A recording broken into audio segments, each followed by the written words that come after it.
Hello दोस्तों, आज है 29 नवंबर 2025 दिन शनिवार का। हिंदी तिथि मार्गशीर्ष शुक्ल नवमी। और आइए बात करते हैं आज के मुख्य समाचार, बड़ी खबरें, देश और दुनिया का ताजा अपडेट लेकर हाजिर हो गए। किसान भाइयों के लिए, युवाओं के लिए, सरकारी कर्मचारियों के लिए, माताओं और बहनों के लिए, बड़े बुजुर्गों के लिए, पढ़ने वाले बच्चों के लिए, आम जनता से जुड़े कई महत्वपूर्ण फैसले जानेंगे। देश के अलग अलग राज्यों से बड़ी महत्वपूर्ण खबरें आई हैं। दोस्तों, आपके प्यार और सपोर्ट के बिना हम आगे नहीं बढ़ सकते हैं, तो प्लीज आप इस वीडियो को लाइक और शेयर जरूर कर दीजिएगा, तभी तो हमें मोटिवेशन मिलेगा ना। और जैसा कि आपको मालूम ही है, हम हर रोज अलर्ट करने वाली खबरों के साथ शुरुआत करते हैं। तो लीजिए, आज की पहली बड़ी खबर आई है, बेटे ने जीवित मां का ही फर्जी डेथ सर्टिफिकेट बनवा दिया। ये खबर है बिहार के गया से। गया जी में जीवित महिला का एक फर्जी मृत्यु प्रमाण पत्र बनवाने का मामला सामने आया है, और ऐसे में वहाँ नगर निगम प्रशासन ने मामले को गंभीरता से लेते हुए कार्रवाई शुरू कर दी है। एक बेटे ने अपनी जीवित माँ का फर्जी मृत्यु प्रमाण पत्र बनवा दिया। इधर आप देखिए, जगत गुरु रामभद्राचार्य सोशल मीडिया पर एक बार फिर से ट्रोल हो रहे हैं, और उनका एक वीडियो काफी ज्यादा भी वायरल हो रहा है, जिसमें उन्होंने वाइफ शब्द का फुल फॉर्म समझाया। जगत गुरु स्वामी रामभद्राचार्य का चित्रकूट में राम कथा के दौरान दिया गया एक बयान अभी सोशल मीडिया पर बड़ी तूफानी तबाही मचा रहा है। दरअसल उन्होंने अपने बयान में वाइफ और पत्नी का मतलब समझाया है। वायरल वीडियो में उन्होंने वाइफ शब्द का फुल फॉर्म समझाया। W यानी वंडरफुल, I यानी इंस्ट्रूमेंट, F यानी फोर और E मतलब एंजॉय। और अगर हिंदी में इन शब्दों का अर्थ समझें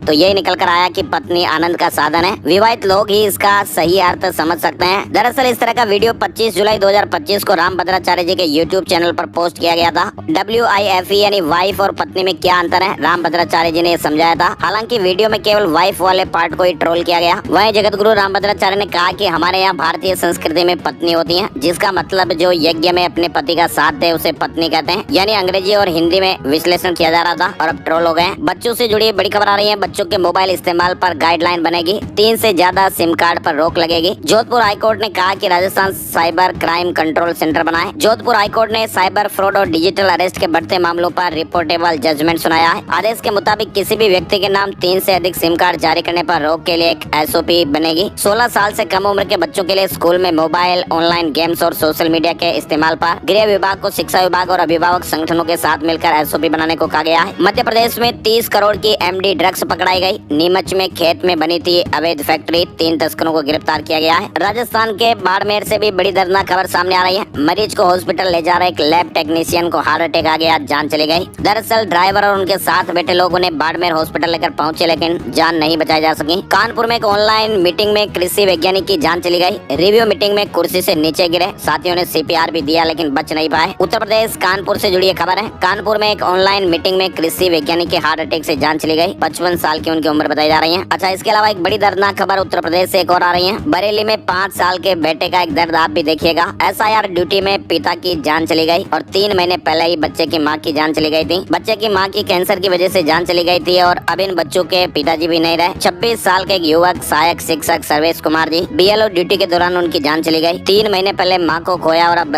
पिताजी को भी खो दिया। 5 साल के ये जुड़वा बच्चे हैं, और ऐसे में अब इनके माता पिता इस दुनिया में नहीं रहे। अयांश और अहाना ये दोनों जुड़वा है, और अब मम्मी के बाद इनके पापा की भी जान चली गई, और ये दोनों अब गुमसुम नजर आ रहे हैं। फिलहाल ये दोनों बच्चे अपने ताऊ के पास हैं, और वो ये भी इनकी देख रेख कर रहे हैं। इनके ताऊ भी टीचर हैं। स्लीपर बसों में आग लगने का एक और मामला सामने आया। कानपुर में स्लीपर बस जलकर राख हो गई। वो तो ठीक रहा कि 2 कांस्टेबलों ने जान पर खेलकर 43 लोगों की जानें बचा दी, वरना 2 मिनट की देरी भी कई लोगों को जिंदा जला दे दी। कानपुर में एक चलती हुई स्लीपर बस में भीषण आग लगने का मामला सामने आया। चीख पुकार मच गई, लेकिन वो तो चौराहे पर ही क्या हो रहा था कि ड्यूटी में तैनात पुलिसकर्मी दौड़कर मौके पर पहुंच गए, और धू कर जल रही बस में जान की परवाह किए बगैर दोनों सिपाही चढ़ गए और लोगों की जानें बचाई। अच्छा, छत्तीसगढ़ से बड़ी खबर आ रही है ठगी की। जसपुर पुलिस ने 6 करोड़ की ठगी करने वाले 3 आरोपियों को गिरफ्तार किया है। दरअसल दोस्तों, ये आरोपी फर्जी ट्रेडिंग कंपनी बनाकर ग्रामीणों और किसानों को हर रोज ब्याज यानी दैनिक ब्याज के लालच में फंसाते थे, और मुनाफे के चक्कर में ग्रामीणों ने अपने जीवन भर की कमाई हुई पूंजी लगा दी। शुरुआत में लोगों को कुछ पैसे मिले, लेकिन कुछ दिन बाद रुपए मिलने बंद हो गए, और तब लोगों को ठगी का एहसास हुआ। बाद में कंपनी ने अपनी वेबसाइट ही बंद कर दी। फर्जी ट्रेडिंग कंपनी की आड़ में किसानों से 6 करोड़ की ठगी का ये मामला छत्तीसगढ़ के जसपुर से सामने आ रहा है। रोजाना 1% ब्याज का लालच दिया गया और पैसे लेकर फरार हो गए। इधर नोएडा में भी 5 करोड़ 60 लाख रुपए की ठगी में 2 लोगों को गिरफ्तार किया गया। ये शेयर मार्केट में निवेश के नाम पर ठगी करते थे। इधर आप देखिए, गुजरात से बड़ी खबर। पहले तो होता था ना कि चीटिंग करने के लिए परीक्षाओं में पर्चे, ब्लूटूथ इस्तेमाल होता था, लेकिन अब AI की मदद से नकल हो रही है। समय के साथ साथ अब देखिए आप टेक्नोलॉजी का इस्तेमाल बढ़ता जा रहा है। अच्छा, मध्य प्रदेश